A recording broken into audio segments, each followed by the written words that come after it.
If it's good it's worth over doing it. तो हमारे mind को क्या आदत है कि अगर ये हमें अच्छा लग रहा है या ये हमें अच्छा लग रहा है तो इसको और ज़्यादा करें। ठीक है, तो हमारा माइंड ओवर डू करता है चीज़ें। तो आपको कुछ मीठा पसंद आ जाए, देन योर माइंड वांट्स कि इसको और अच्छा करते हैं क्योंकि ये बहुत अच्छा एहसास दे रहा है, बड़ा मज़ा आ रहा है। ठीक है, तो एडिक्शन की स्टार्टिंग होती है कि आपने कोई चीज़ करी और वो करने में बहुत मज़ा आया और आप उसको और ज़्यादा इंजॉय करना चाहते हो। अब क्योंकि ये एक स्टार्टिंग पॉइंट है और कोई भी हेल्थ चैलेंज जब स्टार्ट होता है तो क्यों होता है, कुछ ऐसा हुआ था जो अनमैनेजेबल था आपके माइंड के लिए।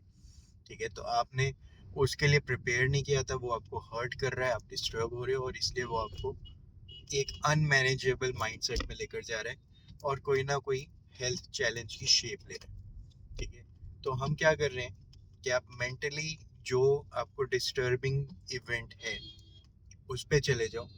उसको समझो कि आपके सामने एक टीवी है, उसमें आप उसको ही देख रहे हो, इवेंट को जिसके बाद से आप बीमार हुए थे। ठीक है, तो उस टीवी में उस सीन को देखो लेकिन इस बार म्यूट कर दो कि आवाज़ नहीं आ रही, या कलर्स उसके ब्लैक एंड वाइट कर दो, कलर्स चेंज कर दो। ठीक है, साउंड बंद करके आप वही सीन्स देख रहे हो और कलर्स उसके चेंज कर देते हो, ब्लर कर देते हो। आपने ग्लासेस पहने हुए हैं तो डिफरेंट कलर्स में वो दिख रहा है आपको। स्लो मोशन कर देते हो, एक्शन है उसमें, कोई मार रहा है किसी को, एक्शन को स्लो कर देते हो, पॉज कर देते हो और एक रबड़ से उसको रब कर देते हो, मिटा देते हो। ये सारी एक्टिविटी करने से क्या होता है कि आप मेंटल ट्रॉमा या डिस्टर्बिंग थॉट्स को आप इरेज कर रहे हो। ठीक है, स्टार्ट मेंटली हुई थी तो सोल्यूशन भी मेंटली ही होगा।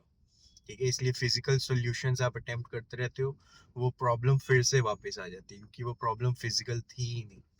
और इसके साथ जो हमने स्टार्ट किया जिस बात से कि जो अच्छा लगता है उसको हम ओवरडू करते हैं, तो अब आप मेंटली नई मेमोरीज क्रिएट कर रहे हो, वो सारी नई चीज़ें क्रिएट कर रहे हो जो करने में आपको बड़ा मज़ा आता है। ठीक है, आप चीज़ों को एक नए पर्सपेक्टिव से देखना स्टार्ट कर रहे हो। आप पुराने साउंड्स को, जो मेंटल साउंड्स होते हैं ना आपके माइंड में, मेंटल वॉइसेस हैं, जैसे कि आप ये कर नहीं सकते, आपके बस की नहीं है, ऐसे नहीं होता, बचपन से हमारे माइंड में, उनको हम अब अनडू कर सकते हैं, म्यूट कर सकते हैं मेंटली। ठीक है, वो टाइम अलग था, आज डेट अलग है। जब हुआ था तब डेट कोई और थी, आज डेट कोई और है।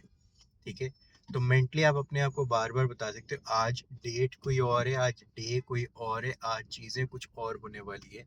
हो सकता है आप सेम वर्क प्लेस पे जा रहे हो, सेम काम कर रहे हो, पर आप मेंटली उसको किसी और पर्सपेक्टिव से कर सकते हो। तो मैं सेम चीज़ को, सेम जर्नी को इंजॉयबल बना सकता हूँ कि मैं आज एक नई जगह जा रहा हूँ, मैं आज कुछ नया करने वाला हूँ, मैं यहाँ पे कुछ नया सीख रहा हूँ। ठीक है, जितना ज़्यादा हम mentally learning state of mind में आ जाएंगे, मैं विजुअलाइजेशंस में भी कुछ नया सीख रहा हूँ। ठीक है, मैं एक्टिविटीज़ में भी कोई नए असाइनमेंट्स हैंडल करने वाला हूँ, मैं कन्वर्सेशंस में भी कुछ नई कन्वर्सेशंस को एंटरटेन करने वाला हूँ। मैं खुद चूज करता हूँ थ्रू राइट क्वेश्चंस कि किस डायरेक्शन में हमारी कन्वर्सेशन जाएंगी। तो ऐसे करके मैं नए सिस्टम्स और टेक्निक्स क्रिएट कर सकता हूँ और बहुत सारे कर सकता हूँ। होता क्या है, एडिक्शन कैसे होता है कि हमने एक दो चीज़ें करी जिसमें बड़ा मज़ा आया और हम एडिक्ट हो गए कि हमें वो ही बार बार चाहिए, क्योंकि जो मज़ा आया माइंड कहता है मुझे और उसको इंजॉय करना है। ठीक है, लेकिन आपने हर मोमेंट में अगर कुछ ऐसा फिल कर दिया जो इंजॉयबल है, जो आपको बहुत मज़ेदार लगता है, you are not restricted to only one thing.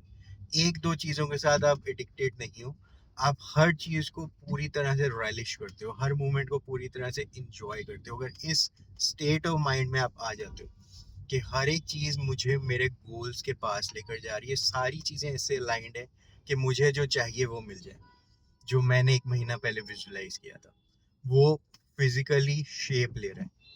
ठीक है, तो आप देखोगे कि चीज़ें आपको जो पहले मुंडेन, बोरिंग, बेकार लगती थी, वो ही इंटरेस्टिंग पर्सपेक्टिव क्रिएट करने लग जाएंगे। आप हर चीज़ को ध्यान से देखने लग जाओ, आप जो लिख रहे हो उसको बहुत ध्यान से लिखो, बहुत अच्छी हैंड राइटिंग में लिखो, कम्युनिकेशन को और एनहांस करो और अच्छे से बात करो।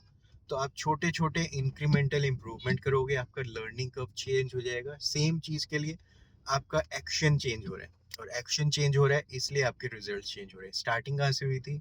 माइंडसेट से। ठीक है, ट्रॉमा से आप निकल के अच्छी चीज़ों को ज़्यादा इंजॉय करने लगे हो, जिसकी वजह से आप एडिक्शन से भी बाहर आ जाओगे। All the best, enjoy the day.